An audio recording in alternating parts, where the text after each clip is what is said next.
मित्र हो नमस्कार. मी राजेंद्र शहापूरकर आधुनिक केसरीत आपलं स्वागत करतो. तर मंडळी, राज्यातील महानगरपालिका निवडणुकीच्या निमित्तानं उमेदवारी अर्ज भरण्याचे पहिले जे पर्व आहे महत्वाचे ते पार पडले आणि हे पार पडत असताना राज्यभर जणू नाराजीचे ताट धुके पसरलेले आहे कार्यकर्त्यांमध्ये, असं सगळं काही चित्र होतं. सगळ्या 29 शहरामध्ये नाराजी नाट्य सुरू होतं आणि सर्व पक्षात होतं. म्हणजे काल जर आपण पाहिलं की म्हणजे सामाजिक कार्य करण्यासाठी कार्यकर्त्यामध्ये जी चढाओढ सुरू होती तर ती अगदी पक्षनिरपेक्ष होती. ते पाहिलं की मन असं भरून यायचं.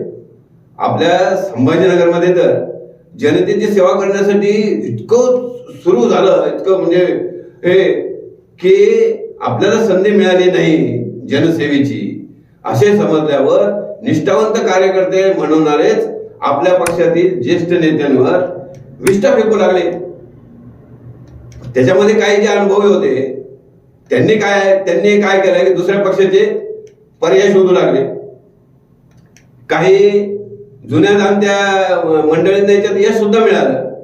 त्यामुळे भाजप कार्यकर्ते शिवसेनेकडे, उबाठाचे भाजपकडे, तर काहींचे राष्ट्रवादीकडे, असं सगळं चित्र म्हणजे महाराष्ट्रावर ते दिसत होते. आम्ही नेत्यांच्या आजही हा जो रोष आहे या इच्छुकांचा, हा रोष आजही कमी झालेला नाही. आजही सकाळी काहीतरी चालूच होतं. पण आता हा संपेल, हा शिमगा आता थांबेल असे वाटते. म्हणजे उमेदवार आता निश्चित झालेले, पक्षातर्फे उमेदवारांची अधिकृत यादी जाहीर झालेली आहे. आता काय याच्यामध्ये असं झालं, आपल्याला जे चित्र दिसतं की भाजपमध्ये खूप मोठा गोंधळ आहे. भाजपच्या कार्यालयावर जे काल जे झालं की रॉकेल घेणे, हे करणे वगैरे जे काही प्रकार झाले, आजही मला वाटतं जे मंत्री महोदय जे अतुल सावे आणि खासदार राज्यसभेचे आपले डॉक्टर कराड यांच्या गाड्या वगैरे अडवण्याचे प्रकार आजही सकाळी झाले. पण ते ठीक आहे. ते का झाले? कारण भाजप म्हणजे हमखास यश असं एक समीकरण तयार झालं आता सध्या. कारण राज्यामध्ये सत्ता आहे. आता झालेल्या महानगरपालिकेच्या नगरपालिकेच्या ज्या निवडणुकीमध्ये ते मोठं त्यांना यश लागलेलं आहे. त्यामुळे सगळ्यांना आपल्याला भाजपचं तिकीट मिळावं असं सगळं तो होता. म्हणून तिथं उद्रेक जास्त होता, दुसऱ्याच्या पक्षापेक्षा उद्रेक जास्त होता. तर त्याच्यामध्ये म्हणून त्या म्हणजे काही असंतुष्ट जे होते भाजपमधले, ते सरळ जाऊन मित्र पक्षांमध्ये सामावून गेले. त्यांनी तिथून तिकीट घेतलं आणि मोकळे आले. काही जे होते ते म्हणजे मित्र पक्षात असं मी अनेक असे पक्ष पाहिले की जे भाजपकडून ज्यांना तिकीट मिळू शकलं नाही त्यांचे दार ते सोमवारी रात्री उशिरापर्यंत ठोठावत होते. असंही चित्र होते. म्हणजे एकीकडे उमेदवारी मिळाली नाही म्हणून जिथं हे होतं, तर दुसऱ्या पक्षामध्ये असं होतं की त्यांना उमेदवारी मिळत नव्हते. असंही चित्र इथं दिसून आलेलं आहे. मग सहज जर हे केलं, आपण विचार केला, तर ही परिस्थिती कशामुळे झाली? तर हे आज महायुती झाली नाही तर अशी परिस्थिती आहे. जर उद्या जर महायुती झाली असती तर यांनी काय केलं असतं हेच काही कळत नाही. म्हणजे याचा जर विचार केला तरी अंगाचा थरकाव होतो, भीती वाटते की यांना म्हणजे युतीमध्ये अजून जागा सोडाव्या लागल्या असत्या. तेव्हा या भाजपमधील किंवा दुसऱ्या पक्षातील किंवा शिंदे सेनेच्या याच्यामधील कार्यकर्त्यांनी काय केलं असतं? जीवच घेतला असता. अशी परिस्थिती आहे. पण अर्थात ते काही तो राग फार कायम नसतो, तो तेवढा पुरता उद्रेक असतो की जे असं मनात त्यांनी ठेवलेलं असतं की आपल्याला मिळायला नाही होत, नाही झालं म्हणून जे त्याचा उद्रेक होतो तो उद्रेक दिसला. पण एवढा उद्रेक असा चांगला असं नाही कार्यकर्त्यांमध्ये, एवढा असं असता कामा नाही. किंवा ठीक आहे आपण मागितलं नाही दिलं की 115 जागा आहे, 115 जागामध्ये किती देणार? 115 जागापेक्षा आणि इच्छुक किती आहेत? हजारो इच्छुक आहेत. म्हणजे काल तुम्ही अर्ज जे पाहिले ते काहीतरी 1700-1800 अर्ज आलेले उमेदवारी अर्ज भरून 4 पक्षाचे मिळून. तर हे कार्यकर्त्यांनी आता विचार केला पाहिजे आणि आता याच्यातून बाहेर आलं पाहिजे की जे वास्तव आहे ते स्वीकारलं पाहिजे. मग हे सगळं पाहून असं वाटतं की सारं विधानसभा लोकसभा जर सोडली तर अन्य जे स्थानिक स्वराज्य संस्थांच्या निवडणूक आहे त्याच्यामध्ये पक्षनिरपेक्षच झाल्या पाहिजे. म्हणजे कोणते पार्टीचं हेच नको, तो काम केलं, उभा राह, निवडून ये. पण ते आता हे जेव्हा होईल तेव्हा होईल. पण आता मात्र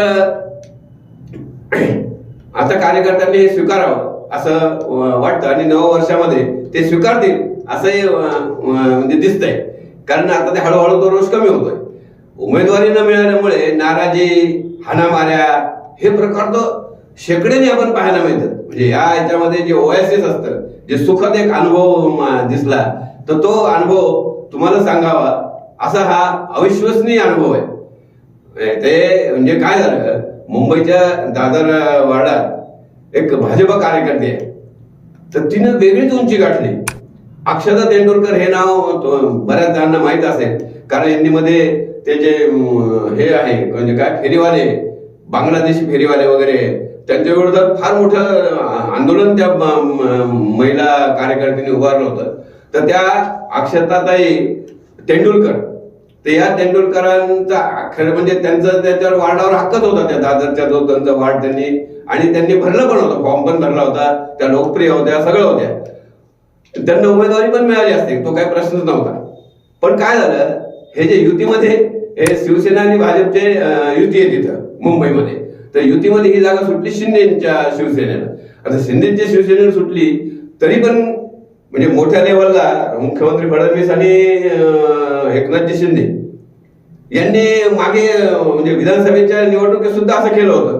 विधानसभेच्या आपल्या राणे साहेबांच्या चिरंजीवाला म्हणजे भाजपचे असताना त्यांना काय त्यांचा नितेश राणे नाही का, म्हणजे निलेश राणे भाजपचे मंत्री आहेत ते, आणि नितेश हे यांचे शिंदे सेनेचे. तर असं म्हणजे असं काही त्यात हे नाही, ते एकमेकाच्या सल्ल्याने ते एकमेक होतं. पालघरच्या वेळेस सुद्धा शिवसेनेचा म्हणजे शिवसेनेकडे सुटल्यावर भाजपने त्यांना उमेदवार दिला मागच्या वेळेस. तर ते असं होत असतं, ते म्हणजे मॅच्युअर काय म्हणतात त्याला, असतं ते चालतंय मित्र पक्षामध्ये युतीमध्ये. तर त्यांनी मग दोघांनी बोलून म्हणजे फडणवीस साहेब आणि एकनाथजी शिंदे यांच्या एकमेकांमध्ये चर्चा होऊन त्यांनी की ठीक आहे बा, आहे चांगल्या उमेदवार आहे ते अक्षता तेंडुलकर, आम्ही त्यांना उमेदवार देतो असं शिंदेंनी सांगितलं आणि त्याप्रमाणे ते फायनल झालं होतं. तसं काही प्रॉब्लेम नव्हता त्यांना. पण विशेष याच्यात हे की इकडं जेवढं असं मरमर म्हणजे हे करतात, तर हिनं या कार्यकर्त्याच्या हातात आलेलं तिकीट तिनं सांगितलं की नाही बाबा, मला बिलकुल लढायचं आहे, मला वाटतं की मी नगरसेवक व्हावं, हे सगळं ठीक आहे, पण मला नगरसेवक व्हायचं म्हणजे काय, कमळ चिन्हावर व्हायचं आणि भाजपकडूनच व्हायचं असं सांगत तिनं ती ऑफर नाकारली, ऑफर फेटाळली ती. म्हणजे हे म्हणजे किती विरुद्ध चित्र दिसतंय. म्हणजे या जे कार्यकर्ते होते तिला सलाम करावा अशी ही घटना आहे. म्हणजे आपल्या सचिन तेंडुलकरने जसं क्रिकेटमध्ये नाव आज तिचं नाव काढलं जातं, तसे अक्षता तेंडुलकर ताईचं हे नाव कायम लक्षात राहील. म्हणजे कार्यकर्त्यांनी कसं असावं हे म्हणजे हे सांगण्यापेक्षा हे फार मोठं आदर्श उदाहरण त्यांनी निर्माण केलेलं आहे. त्याचं कौतुक किती म्हणजे करावं तेवढं कमीच आहे. आणि त्याने म्हणजे या दृष्टीने तरी भाजपला म्हणजे भाजप नशिबवान आहे असं समजा. कारण भाजप अशा कार्यकर्ते मिळणं फार हे असतं. तर असो, आता काय आहे, आता 2025 आता शेवटचा दिवस आहे.